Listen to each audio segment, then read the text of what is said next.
tak dapat hadir, kita ada lebih 2 orang, 200 ahli. Jadi tajuk ini sangat penting bagi wanita. Makna dia saya anggap perempuan di sini adalah guru yang akan menyampaikan ilmu ni kepada orang lain. Biar sedikit tapi impak dia bagus. Kalau main 3 orang pun tak apa, tapi 3 orang ni yang akan mengajar lebih ramai orang. Sebab konsep kita dalam pendidikan ilmu bukan ramai, tapi yang kualiti. Seperti kata ulama-ulama tasawuf, seperti Abdul Salam Bashash, dia ada seorang anak murid iaitu Imam Syadzuli, tapi Imam Syadzuli mempunyai anak murid yang ramai. So kita tidak orang kata berbangga dengan murid yang ramai, tapi kita seronok bila ada yang datang itu memang betul-betul dia nak faham dan kemudian dia sampaikan kepada orang ramai, itu lebih bermanfaat. Jadi 60 orang ni kira jumlah yang ramai untuk insya-Allah berkongsi. Kalau seorang berkongsi 10, mungkin di sana ilmu ni berkembang 600 orang. Kalau dia rajin lagi 20, 1200 dia rajin lagi, dan ilmu jariah kita semua dapat kita berkongsi. Sebab al-muallim wa muta'allim syarikan fil ajri. Kita yang mengajar dan juga yang pelajar adalah rakan kongsi, partner di dalam pahala ilmu. Jadi ini keberkatan ilmu. Al-ilmu rahimun baina ahli. Ilmu itu adalah silaturahim di antara orang yang minat ilmu.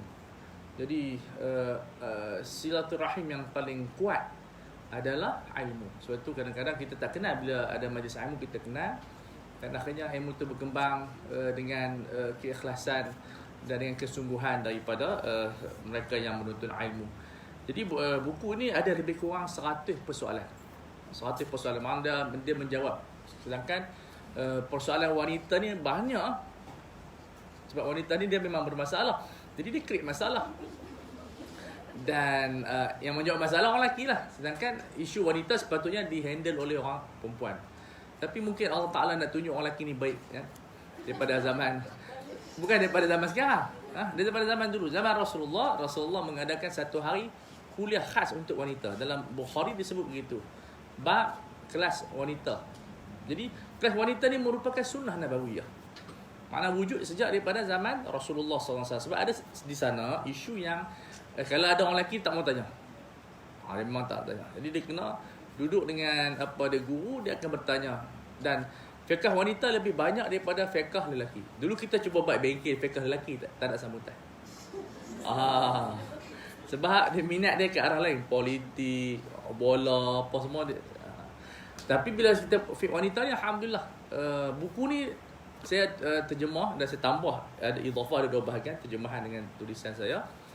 Sejak daripada 2005 lagi, di Mesir lagi kita ada buat. 5 tahun di sana berjalan.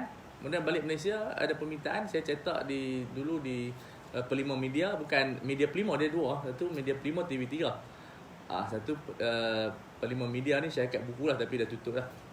Syarikat Melayu yang bagus, dia jenis, dia suka buku-buku buku-buku lama ni, buku-buku klasik, tapi dah mungkin buku klasik ni kurang dapat sambutan, dia pun tak teruskan lah.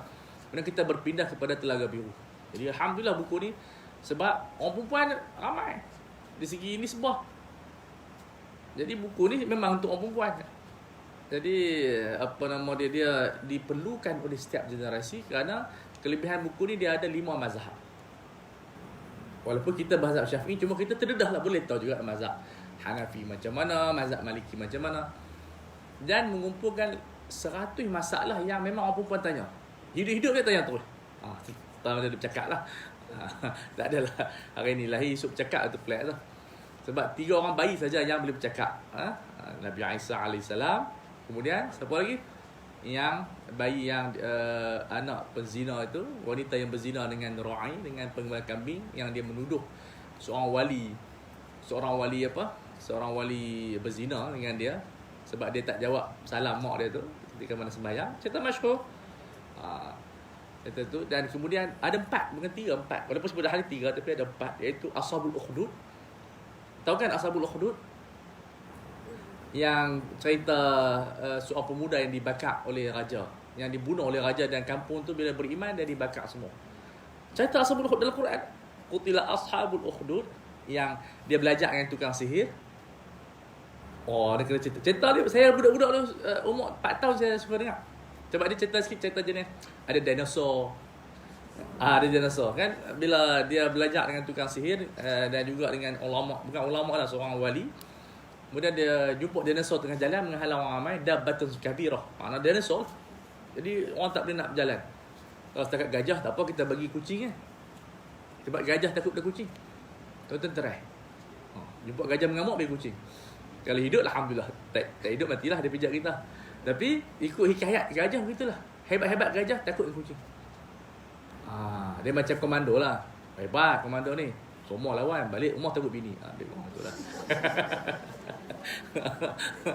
Dia semua kat tentera macam ni. Tapi dia balik rumah dia tabik bini. Pelik bini bukan ada apa pun. Dek kondom tak ada. Tapi tak tahu. Itulah. Singa. Orang ni singa. Bahaya. Saya ni duduk dalam kandang singa. Silap-silap tak keluar kena ngap. Jadi yang ketiga, yang keempat ialah saksi kepada Nabi Yusuf. Bila Nabi Yusuf dituduh merogol Zulaikha, bukan Zulaikha tapi orang sebut Zulaikha, nama tak mention pun, yang sebut Zulaikha tak hadis pun tidak kuat. Tapi dia famous Zulaikha, orang pun ambil Zulaikha sampai ke Malaysia. Cerita Zulaikha, lagu Zulaikha, drama Zulaikha. Ada drama bulan Ramadan tu. Itu saya baru dah 3 jam 4 cerita lama. Tapi saya rasa saya yang paling muda di sini. Jadi tak tahu. Saya rasa lah. Rasa ni tak mesti betul ataupun benar kan. Jadi ada 4. Jadi bila dia tuduh, dia kata Nabi Yusuf rogol dia. Wa syahida syahidu min ahliha. Yang bercakap tu budak-budak. So ada 4 budak-budak yang bercakap. Sangat indah. So buku ni kalau tengok isi kandungan tu, kita tengok ada berapa bahagian. 1, 2, 3. Maksudnya kita ada bahagian fiqh rahsia wanita. Rahsia ni maksud apa? Sebenarnya ini bahasa saya. Bahasa Arab dia khususiat. Makna dia yang berkaitan dengan alat sulit je.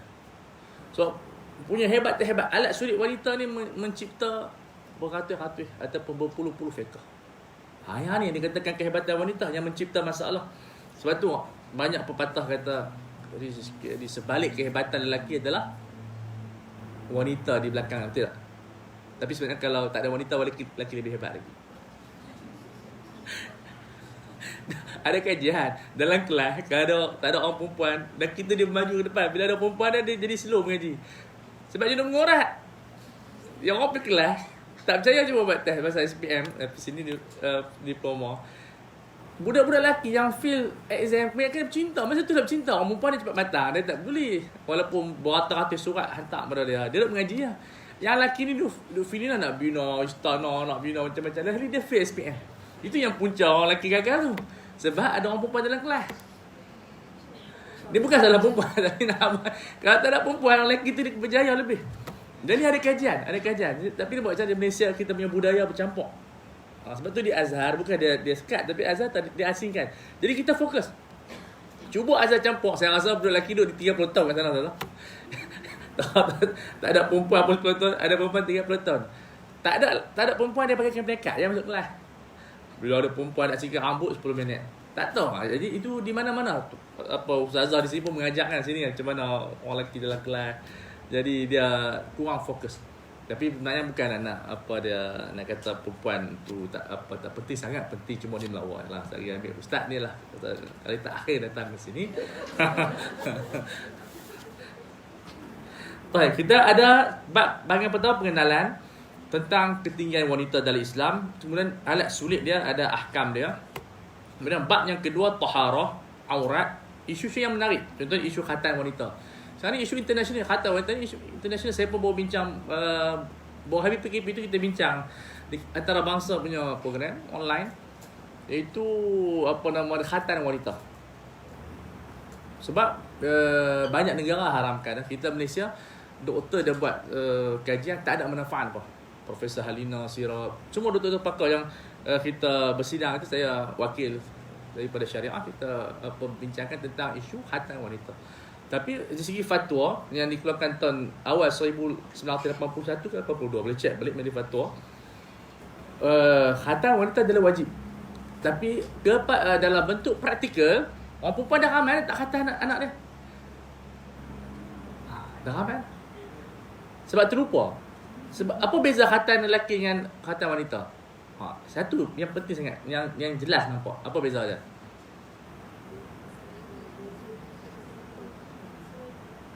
Apa yang perempuan buat pada anak-anak bila khatam lelaki? Kenduri. Ada tak orang perempuan khatam buat kenduri? Ni khatam anak perempuan saya ni. Tak ada orang buat. Kalau buat tu pelik lah. Tapi boleh buat juga. Ikut nak buat dalam IG apa jadi dia punya viewer ramai. Hari ni dalam sejarah tak ada lagi wanita buat pada anak dia, perempuan khatam wanita. Dukung kan, orang lelaki tu dukung duduk belakang tu. Kemudian letak batang pisang, panggil Tok Mudin. Ramai-ramai berselawat bagi semangat ni. Bagi semangat. Saya rasa tak ada kok orang Berang ada kot. Ada. Kok orang demo ada tengok Perak kita. Ni awak cakap Perak. Tapi pergi Kuala Lumpur je dia guna bahasa awak kena pukul. Lebih kurang awak ni bodoh. Kita nak sebut saya ni bodoh tapi pergi sana orang tak faham. Sebut-sebut awak ni bodoh kena pukul orang Kuala Lumpur. So itu isu khatam wanita sangat sensitif sebab di Mesir haramkan. Sebab dia potong klitoris tu total. Macam-macam budaya. Kalau tengok saya ada Dr. Har hantar tu, ada dalam email tu. Teruk depa khatam umur dah 20 dah. Memang penyiasaan sana, sebab tu saya lebih suka pandangan apa nama dia Syekh Syarawi. Nisbah khatam ni hanya kepada lelaki saja. Sebab orang perempuan takut. Jadi dia kena cari term lain. Orang perempuan tak dikhatamkan, dia kena cari term yang lain. Supaya sebab khatam ni adalah pemotongan. Dan pemotongan klitoris adalah tidak baik kepada perempuan. Dan ini kajian yang dibuat oleh seluruh dunia begitu. Dan di Mesir haramkan kerana banyak jenayah terhadap wanita daripada kecil lagi. Jadi yang buat tu bidan-bidan, jadi kita bincang. Cuma kita ada problem pada isu fatwa. Sebab fatwa tak berubah. Semua negeri mereka Perlis agak saya rasa Perlis dia bagi option. Perlis. Ada orang Perlis ni. Jadi Sahibus Samahah dia bagi option. Kedah banyak. Kedah masih wajib lagi lah. Tapi masalah dia bila wajib, dia tak digazetkan cuma fatwa. Ramai orang perempuan tak khatam anak dia dah. Tambah-tambah doktor, lagi pun tak buat. Orang kata orang perempuan kalau tak buat nafsu dia kuat. Saya kata, bagus ya. Yang kita hadapi masalah ni, perempuan yang tak ada nafsu ni. Pening kita. Jadi itu bukan isu. Ramai orang kata isu itu. Yang bagus tu kuat nafsu, bukannya tak ada nafsu. Itu baik cukup kepala, duduk masjid, berzikir. Saya ni pemalu sebenarnya, tapi itulah. Kemudian ada hadis yang keluar ketika berjunub. Makna dia ni berjunub, hukum perempuan duduk di masjid ketika haid, kemudian bersetubuh. Ini dia punya isu dia. Kemudian yang bab yang keempat, hukum bersetubuh, hukum rila. Rila ni maksud dia bersetubuh ketika wanita mengandung. Tak kira lah dia sebagai isteri ke, dia sebagai orang yang berzina ke dan sebagainya. Sebab hukum ni dia merangkumi semua. Walaupun kita tak nak orang tu berzina, dia mengandung, tapi dah berlaku dah. Kita ada anak. Kita ada dua. Satu anak luar nikah, satu anak tidak sah tarah. Maksud anak tidak sah tarah ni maksud dia berkahwin tapi tak sempat 6 bulan. Maknanya dia kahwin lepas daripada 3 bulan. Sebab tu dia kahwin bawah 3 bulan. Dia kahwin bulan keempat, kelima. Dan ini berlaku banyak di kampung-kampung. Kampung-kampung ni berlaku di Tawau, dia orang kata bukan di bandar berlaku juga, tapi di kampung lebih banyak sebab ibu bapa dah dia tak macam dulu. Orang kata dulu nak tarbiyah hantar di kampung. Sekarang tidak dah. Sebab ustaz-ustaz semua lari pergi bandar. Dah kuliah pukul tak tahu. Kuliah di bandar ni sehari 4 kali. Tapi sejak PKP ni semua orang berzikir lah. Tak ada apa boleh buat. Main Jumaat pun kena denda. RM1,000 kalau lebih. Jadi kita nak pergi masjid pun berada dalam keadaan yang takut kena bayar RM1,000. Baik. Kemudian kita ada hukum berazal. Penggunaan kondom, kemudian macam-macam alat. Sekarang ni dia ada satu lagi yang baru isu timbul di kalangan orang asli. Orang asli ni heran, dia pun dah lah asli. Anak ramai pula. Yalah yang rumah besar-besar tu, anak kadang tak ada kan. Tapi dia rumah asli, subhanallah. Ramai, banyak anak. So dia orang nak kasih orang lelaki. Bukan kasih perempuan, kasih orang. Jadi ini apa nama dia ada macam-macam hikayat. Sebab tu kita hidup makin lama makin keajaiban berlaku. Ini baru tahun 2020. Kita jumpa corona. Tak tahu 2030 tak tahu jumpa apa lagi. So orang panggil apa? Aish tawilan taral ajaib. Hidup lama akan jumpa kehidupan yang pelik-pelik. Dulu saya ni penyanyi utama Wawasan 2020. Hari-hari berzikir. Dulu ingat tak cerita, bukan cerita, program mini parlimen. Pakcik Jamal Kedil, Allah yarham. Saya program tu lah. Duk sokong. Masuk parlimen awal, darjah 5. Jadi, sebelum masa tu Wawasan 2020. Wawasan 2020, satu pandangan jauh, bukan lagi impian malah kenyataan, bersama kita jayakan. Wawasan, meningkat kemajuan.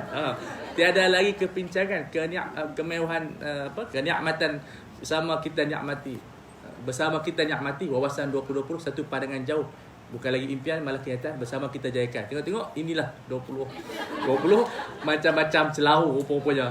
Saya duk bayar tu dah Wawasan 20 berak pun jamban basuh sendiri. Dia punya gambar ni duk macam tu ya.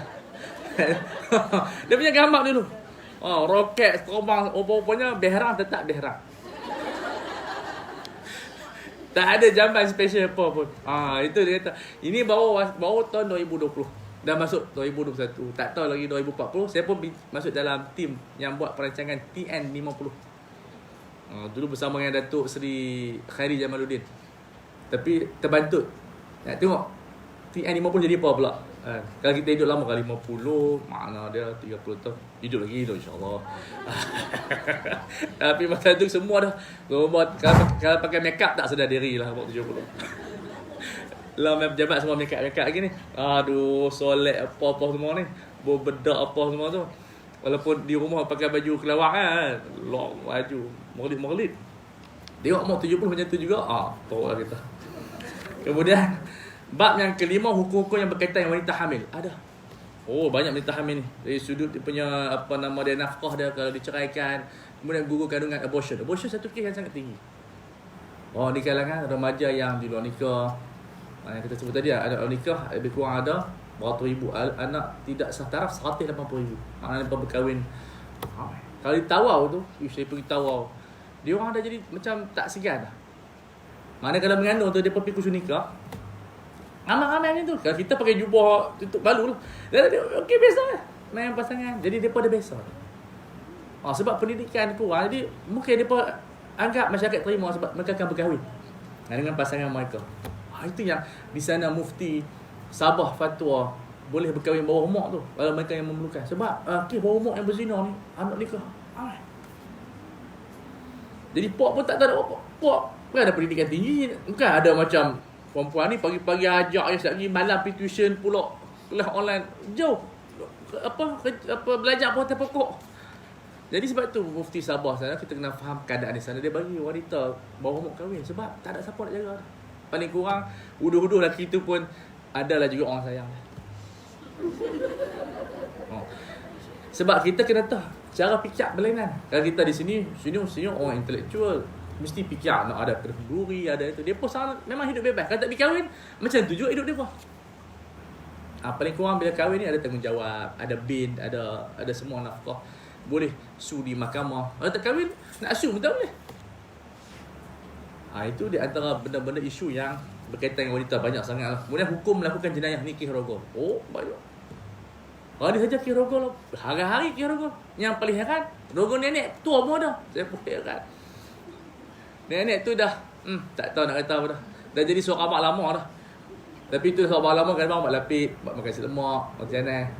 Jadi tapi disebabkan minda budak tu baru umur 12 tahun dia rogol nenek. Saya rasa nenek tu pun heran. Aku tutup, laki aku pun tak sentuh. Boleh rogol aku. Pelik tu. Ini di antara benda yang berlaku. Cabul tak terkatalah. Dia kita ada harassment dan sebagainya. Jadi benda-benda ni sangat penting.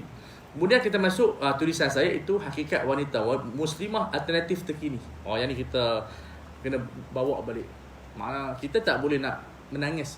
Mana kita dah ada masalah. Nak buat macam mana masalah tapi kita boleh bimbing mereka. Mana walaupun katalah wanita tu dah teruk mengandung, kita tidak boleh menghina mereka. Kita boleh bawa mereka kepada Allah dan jadi insan yang mulia balik. Sebab manusia ni dia tak macam barang. Barang kalau rosak kita buang. Manusia kita boleh repair dengan taubat. Di zaman Sayyidina Umar pernah berlaku apabila dia tu berzina, dia nak kahwin. Umar kata apa? Kahwinkan dia sebagai wanita yang menjaga diri sebab dia bertaubat. Dan jangan bongkarkan penzinaan dia. Dia pesan kepada bapa perempuan tu, jangan cerita dia pernah berzina kepada suami dia. Lah ni tak sebab tiada rahsia antara kita. Tak boleh, sebenarnya tak betul istilah tu. Suami isteri kena ada rahsia. Ada benda yang tak boleh kita cerita pada isteri, dan ada benda yang isteri tak boleh cerita pada suami. Cerita yang patut-patut dah lah. Ni pergi cerita bergaduh. Tak pasal-pasal. Ini dipanggil, tu cerita novel. Sebenarnya novel ni adalah orang yang kuat menipu. So, baca novel tapi jangan percaya. Ada tak yang masih belum kahwin ni? Baca novel kan? Baca novel, seronok, suami kejut, pagi-pagi tahajud. Baca novel tu. Oh, suami macam ni, suami macam tu. Kawan-kawan tu dia, suami duduk mengerong. Itu cerita novel. Jadi, novel kita baca untuk seronok tapi bukan untuk percaya. Banyak. Dia percaya tak je. Kadang-kadang yang tulis tu pun serabut. Tapi dia tulis lah bagi indah. Aduh. Wanita unsur terpenting dalam masyarakat ni boleh tengok ada bab purdah. Itu isu purdah. Bila Niloufar pakai purdah, semua pun orang sebut pakai purdah. Nak tayang nak pakai purdah. Purdah ni bukan satu benda yang penting ataupun benda yang wajib dalam syar'i. Dia budaya-budaya Arab. Jadi siapa nak pakai, tak pakai. Apa dah sudah. Tapi dia bukan satu orang kata apa standard ketakwaan. Sebab kita bimbang bila orang letak Niloufar dah berubah pakai purdah. Jadi orang tak pakai purdah ni tak berubah lah. Nampak poin tak? Jadi tak boleh jadikan sebagai satu standar lah. Sebab kita bimbang begitu. Dia ni dah berubah dah. Tiba-tiba kata Niloufar tarik balik purdah. Takkan kata dia tak berubah. Jadi Islam dia ada garis panduan yang mana dikatakan sebagai garis panduan perubahan ataupun ini sebagai satu pilihan, mana satu alternatif. Dia nak pakai tak pakai sudah. Jadi itu bukan satu mi'yar ataupun kita kata standard untuk katakan orang tu bertaubat. Saya dah beritahu kat saya kalau Niloufar dia buka macam mana. Sebab peminat alhamdulillah dia berubah. Tak pakai purdah tak ada perubahan maknanya. La yazid wa yanqus. Nak kata meningkatkan takwa atau menurun tak ada kaitan. Sebab dia tidak benda yang tidak diwajibkan oleh syarak. Jadi tapi pakai tudung bentuk aurat tu itu perubahan lah daripada dia terbuka rambut dia pakai tudung itu bagus. Tapi kalau orang tu pakai purdah dianggap sebagai satu mi'yar perubahan itu tidak tepat. Kemudian satu-satunya buku yang kita buat iaitu kita buat kaedah dawabit iaitu guideline pakai lipstick. Di sini ramai pakai lipstick tak? Kena pakai tidak. Di jualan tu tak ada orang nak beli. Takkan saya pakai lipstick pula. Saya kalau main pakai lipstick jambu saya. Kena main yang sama. Geli saya. Jadi kena pakai lipstick penting juga sebab takut nanti orang nampak pucat. Ni tu cikgu pesyarak demam ke sakit ke? Tambah-tambah kalau dia nurse, dia doktor kena pakai. Paling kurang lip balm dia pakai. Adalah mulut dia pun pucat. Guna nak rawat orang. Jadi kita kata doktor ni pencelahu. Jadi kita letakkan guideline untuk pakai lipstick. Dia kena pakai lipstick ni. Jangan pakai dia kalau kat rumah pun kena pakai juga. Tengok perempuan dia jimat. Di luar dia pakai. Bila suami suruh pakai di rumah dia kata, "Save duit abang." Ni perempuan ni selalu sikit. Bini kita pun semua macam tu. Keluar tu lah make up lah. Allah, tak tunjuk kat siapa ni? Tak nak tunjuk untuk diri sendiri. Dekat suami tak bertunjuk. Pelik. So, depan suami biasalah pakai baju apa kelawar tu lah. Ni orang perempuan zaman sekarang ni. Alah baru. Kemudian aktiviti. Sekarang ni wanita dah pernah jadi timbalan Perdana Menteri. Kalau di Selangor kita ada 2 hakim perempuan. Di Ampang satu, di Shah Alam lah. Jadi hakim syar'i. Depa yang sahkan yang tu, yang tidak sahkan yang tu. Semua pengaduan rumah tangga boleh mengadu kat depa. Jadi orang perempuan dah sampai peringkat dah jadi hakim. Mungkin satu hari nanti dah jadi ketua hakim. Mungkin satu hari nanti dah jadi Perdana Menteri. Habis orang perempuan dia lah dah jadi ketua ni, dia orang perempuan dia tak tahu ada masalah apa. Jadi sindrom. Bila jadi ketua dia suka naik habis orang perempuan sebelah ni. Jangan buat macam tu. Kalau di sini ada DPM, ambillah kami sama untuk menjayakan TN50 tu. Jadi dia orang perempuan dia ada zaman sekarang dia ada sifat macam berdendam dekat lelaki. Kalau dia naik aku sedangkan kita tak ada dendam. Kita jangan bersaing lelaki orang. Kita bekerjasama. Mana kita lelaki dan perempuan kita adalah mutakamilah dalam buku ni kita terangkan. Wanita dan percintaan. Wanita memang kalau bercinta luar biasa. Sampai dalam suami ni pun je nak serika. Itu masa dia sebelum kahwin tu. Lepas kahwin, hang setrika sendiri. Wanita dan masjid. Wanita kena pergi masjid ramai sebab Kristian, depa hari Sabtu depa pergi masjid. Masjid pula pergi gereja depa. Orang perempuan dia kata tak elok main di rumah bagus. Oi, berhujah pandai. Alah ayat masjid ni kita di rumah apa? Tapi shopping sana, pi sini. Bila sembahyang, sembahyang kat rumah. Nampak tak? Jadi itu pelik. Sedangkan di masjid pusat ilmu, semua ada situ. Jadi memanglah sembahyang di rumah tu bagus, tapi sekarang ni di rumah tak ada aktiviti. Tak semua suami boleh mengajak. Apa salahnya sebulan sekali, seminggu sekali orang perempuan pergi masjid Kenai. Cuma nak tanya, di sini ada daftar dah khairat masjid? Semua ada daftar kan? Tu alhamdulillah kumuk dah terjamin dah. Sebab saya buat interview ramai suami dan isteri tak daftar. RM50 je setahun. Mati semua ada. Kubur ada, tahlil ada, kanda ada. Yang menjadi masalah lambat dekat perusahaan jenazah tu sebab dia tak daftar. Jadi tak tahu nak tanam kat mana. Sekarang ni kubur bukan macam tu. Nak kena minta permission dulu. Kalau kita tak daftar seorang je. Tak kalau isteri daftarkan, suami daftar, semua dapat hak. Dapatlah lamsam RM500. RM500 bolehlah beli KFC, McDonald, burger. Nak beli tudung pun boleh. Habis hari dah pakai. Itu cerita kebaikan khairat. Wanita dan pekerjaan. Orang perempuan ni sebuah kerja sangat tinggi. Kita di pejabat lembaga biru penuh orang perempuan saja. Itu kehebatan lelaki ya. Dia bagi peluang pada orang perempuan bekerja. Tapi segi fiqh saya tak bincang di sini. Takut orang perempuan marah. Jadi kesan fiqh dah. Bila orang perempuan bekerja, adakah dipotong nafkah dia? Katalah suami bagi 500, tinggal 250. Setuju tak di sini? Kena setuju. Sebab apa? Sebab apa yang kita faham dari nafkah? Orang perempuan duduk di rumah, itu masuk nafkah. Dulu mak kita dapat nafkah penuh sebab bila pak kita balik, dia buat cuk pisang. Dia buat cuk kodok. Lah beli pun suruh suami yang beli. Abang tolong beli tu dia. Jadi abang tu yang kena dapat nafkah sebenarnya, bukan isteri. Nampak tak? Itu saya tak masukkan. Kalau saya masukkan teruk rumah ni.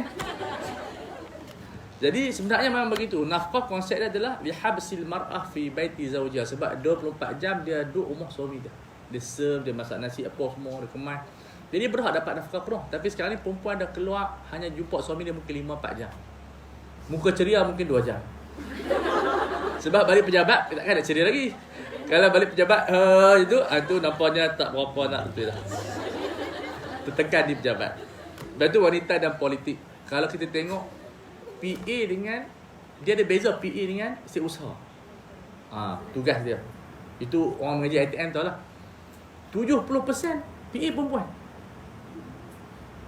Pergilah pejabat apa pun. Siapa PA? Perempuan. Orang lelaki jadi PA bergaduh. Orang lelaki faham-faham lah dia ni. Dia bukan boleh diarah.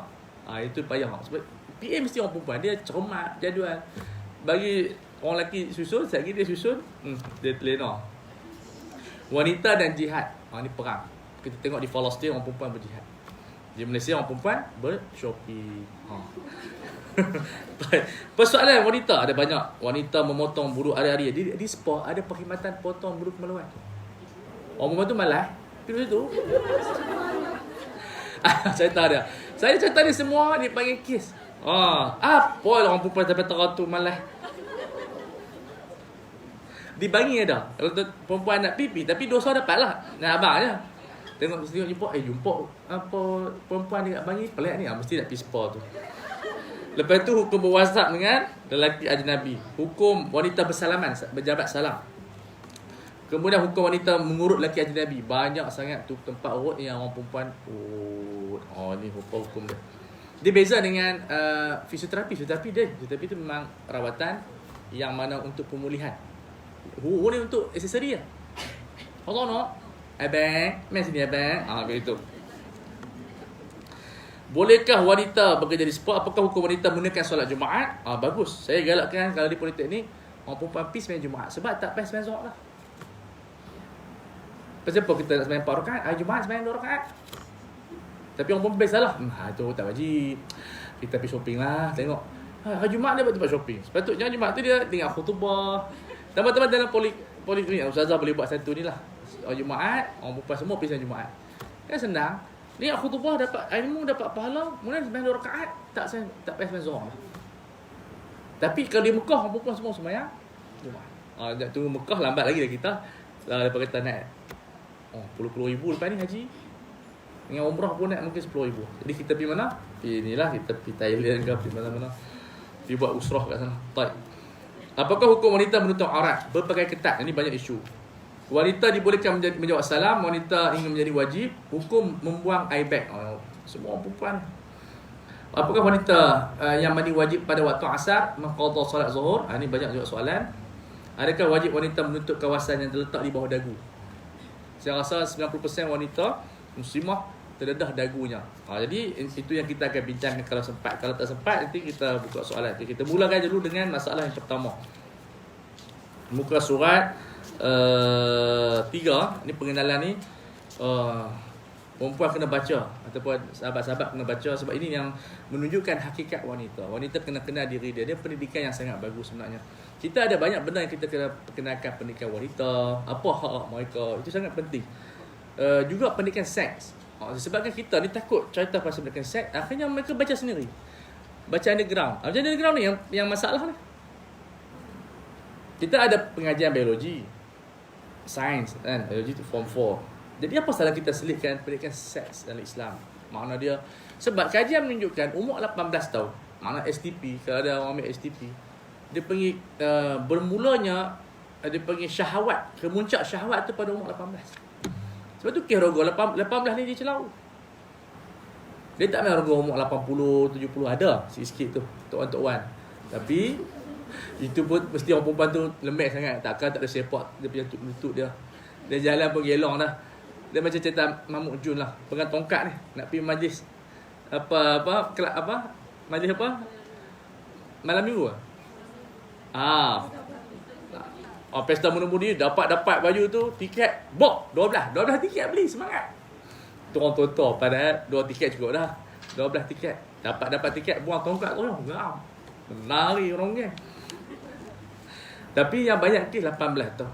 18 tahun ni umur yang perlu dipantau sebenarnya. Sebab syahwat tak boleh nak dikontrol. Tak boleh kita nak buang dia. Kita kena kontrol dengan pendidikan takwa, dengan program. Dia kena ada program. Macam dia sibuk dengan sukan, belajar. Kalau tak sibuk, dia fikir apa? Dia fikir seks. Orang lelaki ni fikir seks seminit. Tapi takkan suami puan yang nak contoh, abang seminit je fikir pening. Dia buang pilih. Tapi memang macam tu orang lelaki. Allah Ta'ala buat macam tu. Tapi kalau lelaki jadi bapuk, teruk juga. Duduk di rumah, rimah perempuan. Tak lah orang perempuan je, ni orang lelaki pun, dia memang macam tu. Orang perempuan dia fikir lain. So, bila umur 18, zaman sekarang ni pula cinta macam-macam, bidadari salju.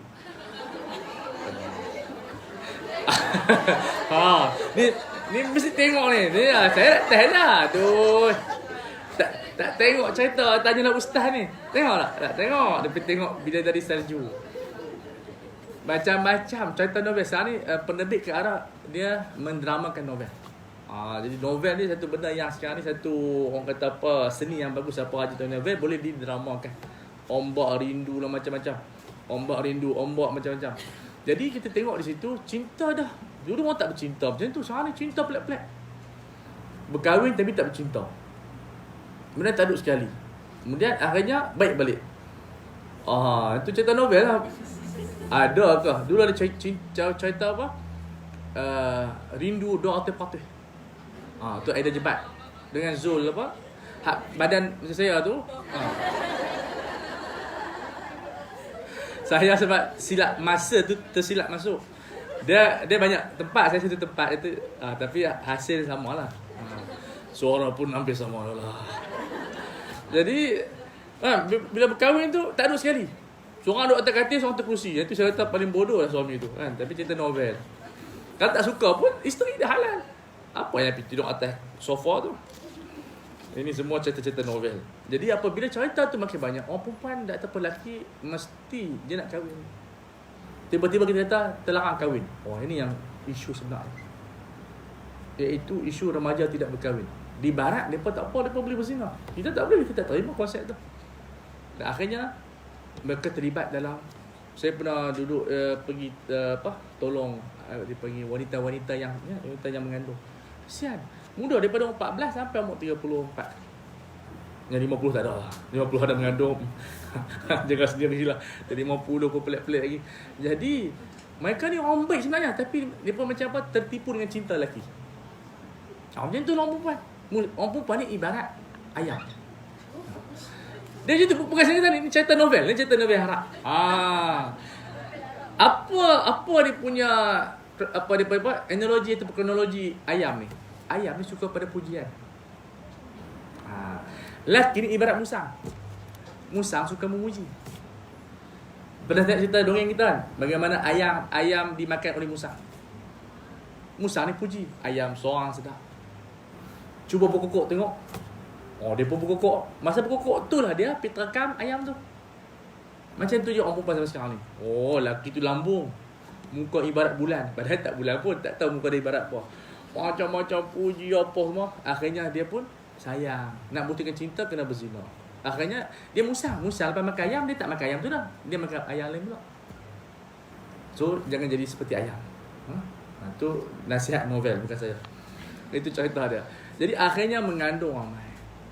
Sebab kita kena tahu syariat tidak membuang nafsu. Nafsu tetap ada. Semua ada nafsu. Ada orang kata apa? Nafsu perempuan apa? 90%.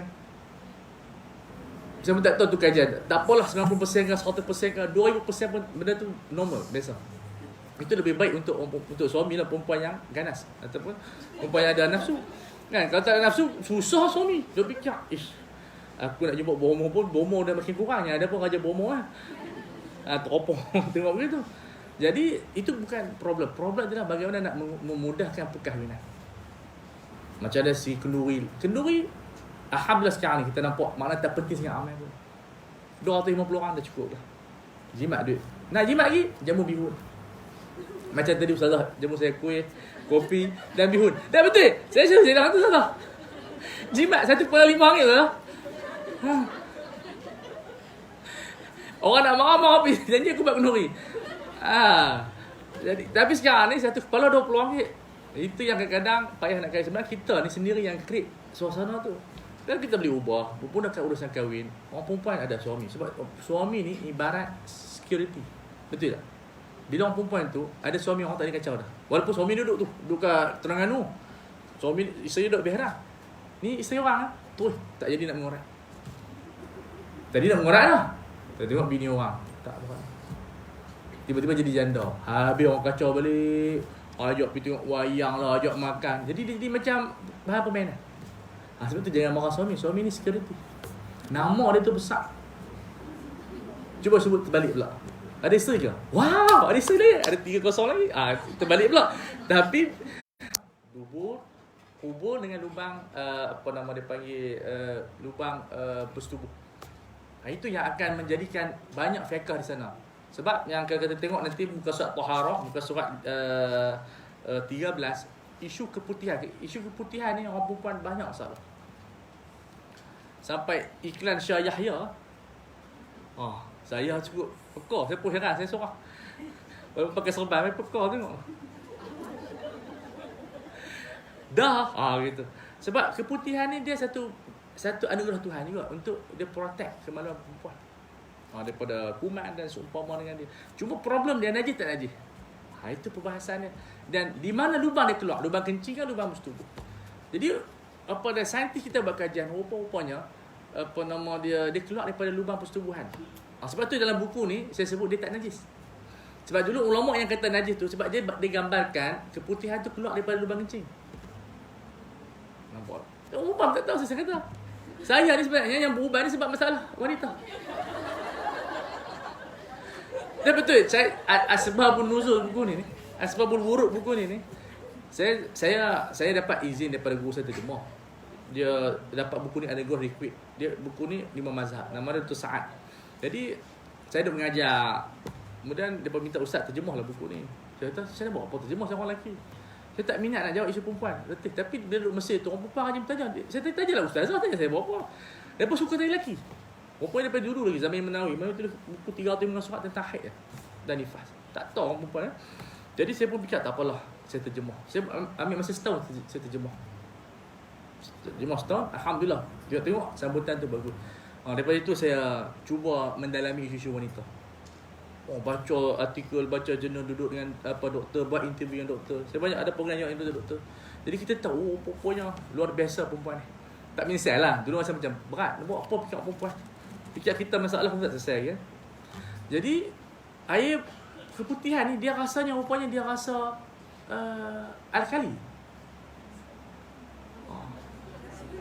Jangan kata sepi akhir tu. Kajian. Dia letak perbezaan. Air mazi yang keluar ketika bersyahwat, dia rasa dia asid. Dan keputihan rasa dia alkali. Alkali rasa apa? Pahit kan? Cuba rasa sabun. Mana? Mana kalau asid? Masam. Tapi jangan balik. Betul kata ustaz tak. Saya pun ingat macam tu.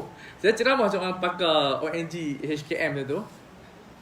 Nama doktor apa tu. Saya duk bayar macam tu. Saya kata, tengok doktor, dia sanggup berkorban sampai ayat mazi ni kali pun dia perasa yang lidah.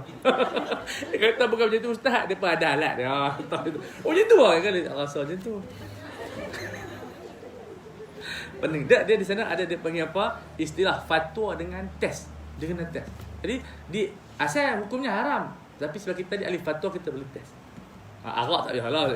Kita arak tu. Tapi kalau cakap rasa ayat mazi, ayat apa dia, ayat wadi apa kita boleh test. Sebab tu ulama bagi contoh, ayat mani ni bau apa, rasa apa. Sebab cek satu-satu. Itu untuk ahli fatwa. So kita tengok, sebab kita tahu apa definisi faraj, apa kedudukan dia, kita dapat tahu ayat mazi tu apa, ayat mani tu apa. Orang perempuan ayat mani sebenarnya tak ada istilah syariah. Dia memang ayat mani tapi dia tidak pancut. Kadang-kadang tak keluar pun. Dia pancut, dia masuk balik. Sebab dia tidak, saluran dia tak sama dengan lelaki. Lepas tu kadang-kadang orang perempuan mimpi, dia rasa pancut tapi tak nampak ayat mani. Kena mandi baju tak? Kena mandi. Tapi orang Malaysia jarang-jarang. Kalau mimpi tu tak apa, mungkin dia tengok banyak drama sebagainya, ada kesan. Tapi tak berdosa. Dosa kan mimpi, tak berdosa macam mana? Hadiah daripada Allah Taala. Macam orang lelaki, kalau tak mimpi sakit. Sebab orang lelaki kita tahu dia testis, dia beza testis dengan ovari. Ovari dia tempat menyimpan ovum. Testis adalah penghasilan hilang. Jadi kalau budak lelaki, anak-anak, dia tak keluar air mani, tak mimpi, dia akan sakit testis.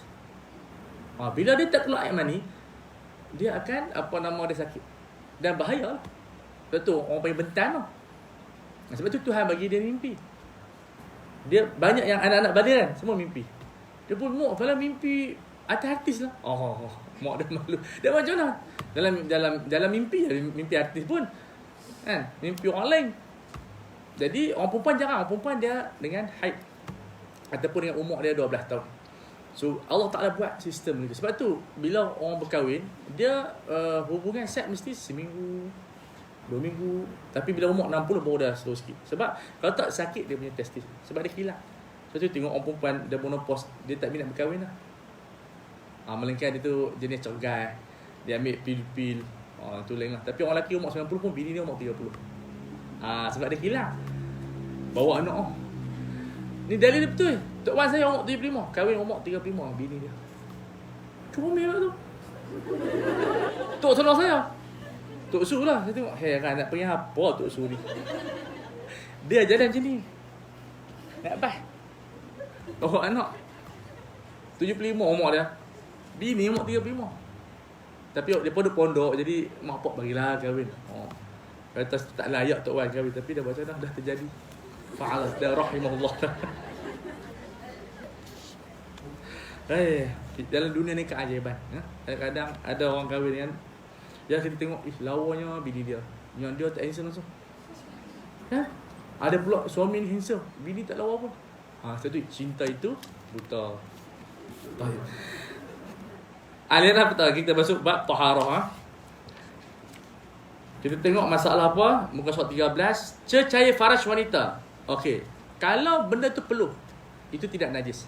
Kalau dia basah, peluh. Tapi keputihan ni warna dia keputihan, dia keluar dan dia adalah kotor. Itu sepakat ulama. Najis khilaf. Okey, kalau kita kata najis, maka terbatallah wudu, kena cuci, dan itu membebankan wanita sebab ramai wanita banyak sangat keputihan. Di pejabat kadang-kadang yang masalah bila nak tawaf keluar keputihan. Sebab itu kalau alhamdulillah dalam mazhab Syafi'i menyatakan ia tidak najis. Sebahagian pandangan ulama. Jadi katakanlah kita pergi pejabat, nak tukar pejabat bukan senang, betul tak? Bukan bila ayat sama yang rumah kita. Tambah-tambah kita tengok tawaf, lagilah susah nak keluar balik. So dengan menggunakan pendapat ini, insya-Allah tawaf kita sah. Dia hanyalah kotoran sahaja. Melainkan kalau dah bercampur dengan darah ataupun dia kencing, dia tidak basuh, dia bercampur, itu dia najis sebab dia bercampur. Tapi kalau keputihan tu saja, nama dia kotor, bukan najis. Tak hidung kita, najis ke kotor? Kotor. Kalau kita sembahyang sah tak? Itu dia punya kaedah. Hafal kaedah ni. Semua benda najis adalah kotor. Kencing, tahi. Tapi tak semua benda kotor adalah najis. Okey. Dalam sembahyang kita kena bersih daripada najis. Bukan bersih daripada tu kaedah hafal tu. Itu penting. Tapi dalam makan lagi, makan bersih daripada najis dan bersih daripada kekotoran. Sebab tu tak dimakan hingui. Tapi semua ada terlibat dah. Duduk saja. Masin, masa semua. Nampak macam mana? Tapi itu dimaafkan lah. Dimaafkan. Tapi jangan pergi kerja kita pergi kutip ingui. Itu salah lah. Sebab dia kotor. Sebab tu ulama sebut haram dalam mazhab Syafi'i lah. Minum air mani. Itu dalam buku ni bincang tentang oral sex. Ramai orang tanya pasal saya ni. Tapi macam mana? Yang tanya tu perempuan, bukan lelaki. Jadi hukum dia oral sex harus. Tapi jangan sampai minum air mani tu je. Itu ikut mazhab masing-masing lah. Jangan tanya saya, Ustaz suami saya ajak. Tu tak, jangan suami kamu lah. Saya tak mau campur hal dalaman anda. Tapi boleh buka surat 48. Ada isu tu. Saya tak nak baca, saya pemalu. Balik ni saya reprodah lah. Muka surat 15. Aurat faraj wanita. Ini penting. Kita nak ambil tentang, sebab kita ada masa pendek. Kita tengok tentang masalah perubatan. Okey, hak seorang wanita melihat farajnya, muka surat 18. Yang ni hukumnya makruh. Lepas tu makruh wanita berbogel dua seorang. Hatta kalau berkahwin pun makruh dia berbogel. Mereka kita bersetubuh. Duk masak nasi goreng kat dapur, mau kahwin. Abang, how are you? Dah jadi macam kera pula kat Zoo. Tapi masalah macam tu. Masalah macam tu. Satu rumah bogel. Memanglah halal, tapi tak apa nak baguslah. Sehari rumah tu cermin tu buka lah. Masalah kan begitu. Dia tak tahu, dia suka pamerkan benda-benda pelik. Allahu Akbar. Saya rasa lama dah perempuan tak gelak ni fikir-fikir ni. Jadi hukumnya makruh duduk seorang-seorang. Melainkan kita panas. Tapi kalau duduk tempat panas di Malaysia okey je. Kalau kita pergi negara macam Mesir, Qatar, musim panas 50 darjah Celsius. Sebab tu di Qatar rumah wajib ada aircon. Memang semua ada aircon. Dalam masjid ada aircon. Kita masjid dalam kipas kan. Bunyi macam helikopter. Dah lama dah. Tapi di sana ada aircon. Jadi kalau waktu panas dibolehkan kita berbogel. Tapi pastikan tak ada orang lah.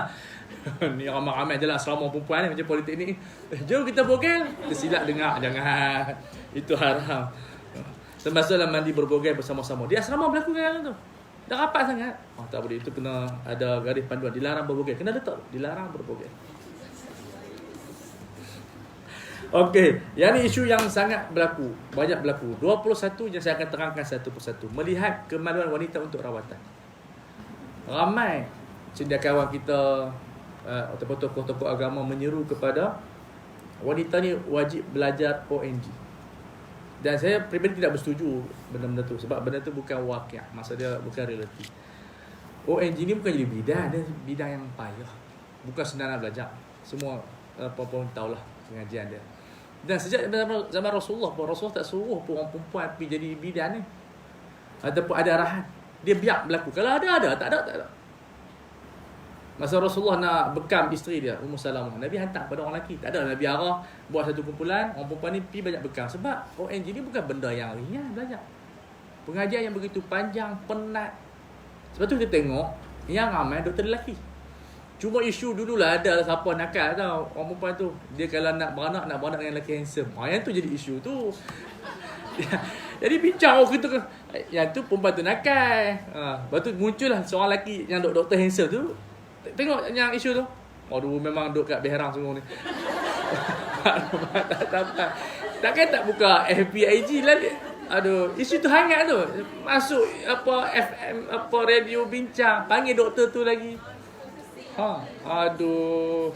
Tapi kalau beranak kat Dr. Singh, anak nanti dia pelik sikit. Kalau India sambut lah. Dia, mak, apa khabar mak? Doktor sambut dia kata, okey. Jadi anak tu pun sihat mak. Ni bahaya ni lah. Ni lawak lah. Sebab dia kata kalau kita nak flight, kalau pilot India nak landing, dia bergerak sikit. Dia landing tu. Dia kata kat co-pilot dia, landing. Jadi macam tu. Jadi kalau dia nak beranak pun, anak kita pun tu faham dah tu India yang sambut. So dia sebenarnya dalam isu medik ada dua keadaan yang kita kena tahu. Satu rawatan, satu beranak. Dua benda yang berlainan. Rawatan bolehlah kita pilih sebab kita tak ada apa pun. Tapi sekarang ni bukan senang nak pilih, swasta je kita boleh pilih. Tapi swasta bukan semua orang ada duit. Cek saja operator. Semua mahal-mahal. Tapi bila kita pergi hospital kerajaan, mana kita boleh pilih? Kalau macam tu tak beranak. Masuk-masuk, saya nak doktor perempuan. Di HUKM saja, masa yang saya dapat maklumat, 2 orang saja pakar ini. Takkan nak tunggu dia ni selesai, yang ni baru nak dapat bini kita. Takkan berlaku. Jadi angan-angan tinggi tak boleh tengok di London. Itu mereka punya pengajian medik berlainan. Dia orang pakar setahun. Kita pakar habis 6 tahun. Kemudian HO 2 tahun, kemudian MO setahun, kemudian baru sama pakar 4 tahun. Orang perempuan dia bila berkahwin, tak semua yang kuat semangat. Kawan saya ramai yang kuat semangat masa belajar tu semua naik pakar. Dah belajar, dah kerja, tak mau jadi pakar dah. Dah sibuk dengan suami, sibuk dengan anak-anak. Jadi kita tak boleh nak ilzamkan, nak wajibkan mereka ni belajar ONG. Jadi tinggallah doktor-doktor lelaki. Itu hikayat setia dia tu. Jadi kita tak boleh nak berangan, Belanda boleh buat. Belanda tengoklah sistem mereka macam mana. London boleh buat. Ada pasien boleh pilih. Tengok mereka negara macam mana. Kita sampah pun duk buang lagi dekat jalan raya, dengan parit, dengan sungai. Jadi kita kena, orang kata apa, faham realiti di Malaysia. Sangat sukar untuk orang perempuan ambil alih. Lepas tu pakar-pakar ONG kita tu, nak pilih tak mana orang lelaki tu. Belajar dekat 10 tahun dah. Kemudian anda diminta letak jawatan. Ni bukan jawatan politik. Letak jawatan hari ni, esok pergi nak tinggi lagi. Ini jawatan ilmu. Mereka kena belajar gila-gila ni. Siapa yang tak tahu ONG? Kadang-kadang tu bila doktor-doktor yang HO masuk dia orang kata posting ONG, kadang-kadang 40 jam tak tidur. Larat kat kita 40 jam tak tidur. Mabuk orang kelas. Buka Google. Bab apa tu? Bab apa? Bukan minum ketum, tapi tidur tak cukup. Jadi realiti. Jadi bila keadaan macam tu, bagi saya kita tak perlu bahas isu wanita ke, dia ni orang Islam ke, dia ni orang kafir ke. Yang penting dia adalah pakar. Itu yang. Dan ini adalah qaul dalam mazhab Syafi'i yang ketiga, pendapat yang lemah lah. Tapi sesuai dengan realiti kita. Ada kes di HKM, suami dia orang warak lah. Bini dia balang lah. Dia tak bagi doktor lelaki ni sentuh. Dia tak boleh nak tunggu doktor perempuan. Doktor perempuan tu ada pasien lain. Ada 2 orang.